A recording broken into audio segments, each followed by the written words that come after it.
present. You're in the middle of non-stop good stuff on 100.5 FM.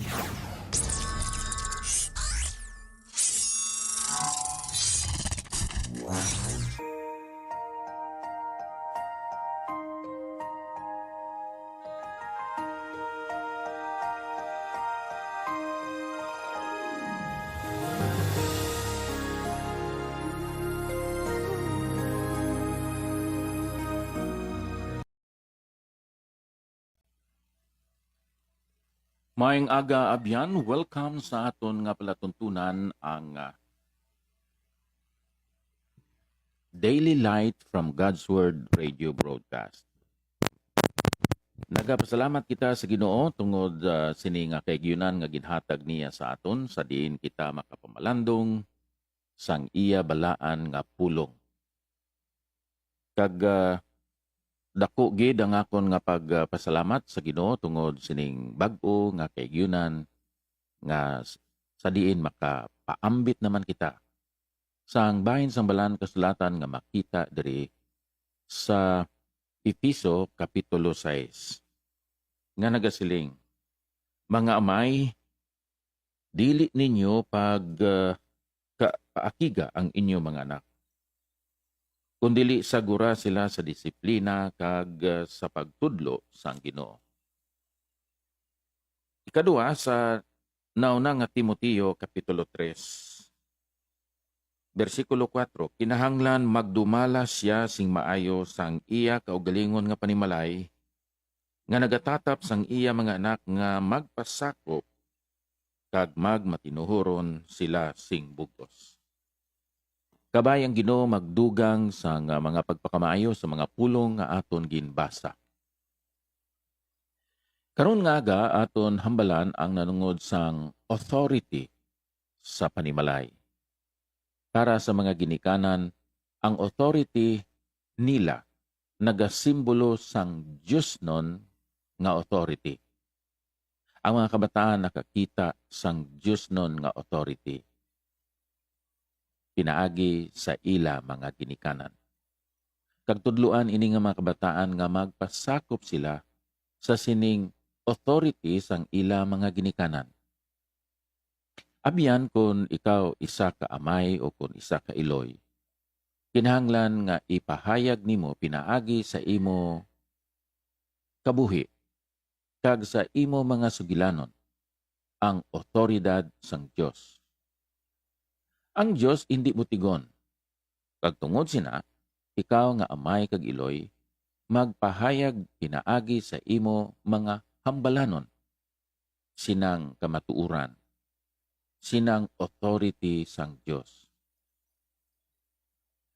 Ining mga kabataan, kinahanglan nga mahangpan nila ining authority sang Diyos pinaagi sa ila amay. The father is the image of authority. Kag ang iloy amo ang implementor, ang ahente, ang nagapatuman sinang authority. Kung sa aton pa, ang authority sa panimalay, kinahanglan una makita gid sa may. Kag ang iloy amo ang maga-implement, magatudlo sa mga kabataan nga magtuman sila sang authority kag kasuguan nga ginbilin o kung ginhatag sang ila amay. Hindi magsupak ang iloy sa authority nga ginpahayag na sang iya nga bana sa ila mga kabataan. Ang immediate family members, sila ang maga-establisar, maga-stabilize kag maga-suporta sinang authority sa mga ginikanan. Kangay sa mga lulo kag lula, sang mga bayaw, sang mga utod, kag bisan pa sa mga yaya.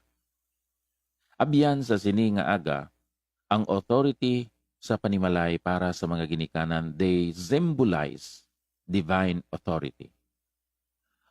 Sa atubangan sa mga kabataan, kinahanglan ipahayag sa mga ginikanan ang ila parental authority the father is the image of authority, and the mother is the implementing agent of the father's authority. Ang immediate family members such as grandparents, in-laws, siblings, nannies, o mga yaya, they should support and stabilize the authority of the parents. Kamo nga mga yaya, hindi magsupak sang authority nga ginpahayag kag ginpili na sang inyo mga agalon para sa ila mga kabataan. Kamo nga mga utod kag mga bayaw, hindi magsupak sang authority nga ginpahayag na sang ginikanan sini nga mga kabataan. Kag kamo nga mga lulo kag lula, hindi magsupak sa authority sang mga ginikanan sa tubangan sang inyo mga apo. Busa, kabay pakuntani nga ini nga mga prinsipyo magapabilin dira sa inyo panghunauna sa sining adlaw. Agod may unity kag may harmony dira sa panimalay. Akon basahon sa liwat. Ini mga bersikulo nga nangin palatukuran sa aton pagpamalandong sa pulong sa Ginoo. Efeso kapitulo 6 bersikulo 4. Mga amay, dili ninyo pagpakiga ang inyo mga anak, kundi sagura sila sa disiplina kag sa pagtudlo sa Ginoo. Ikadua, ang naunang Timoteo kapitulo 3. Aton mabasa diri sa bersikulo 4 nga nagasiling.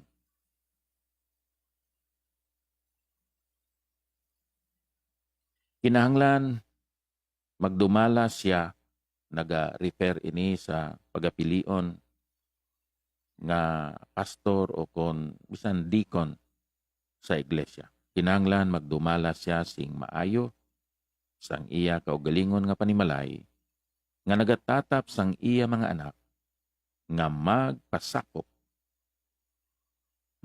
sa ilang authority kag magmatinumanon sila sing bugos.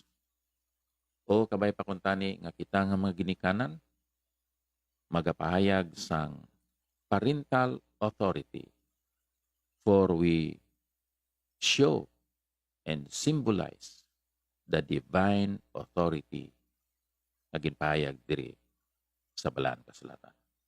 Abyan amoy ning minsay sa sininga aga kabay pakuntani nga Ginoo magapakamaayo sang aton adlaw kag aton itugyan ini pinaagi sa pagampo. Dios nga balaan, amon ikaw ginapasalamatan sining bagong adlaw sa diin kami makapadayon sa pagpangabuhi, makaalagad, makadala sang kaymayaan sa imo. Ilikaw kami o Dios sa sinang virus, matagi kami sang malig-on kag strong nga immune system. Agod nga makapadayon kami sa pagpangabuhi nga healthy kag bisan pa makapadayon sa pag-alagad sa imo. Sa ngalan ni Ginoong Hesus. Amen.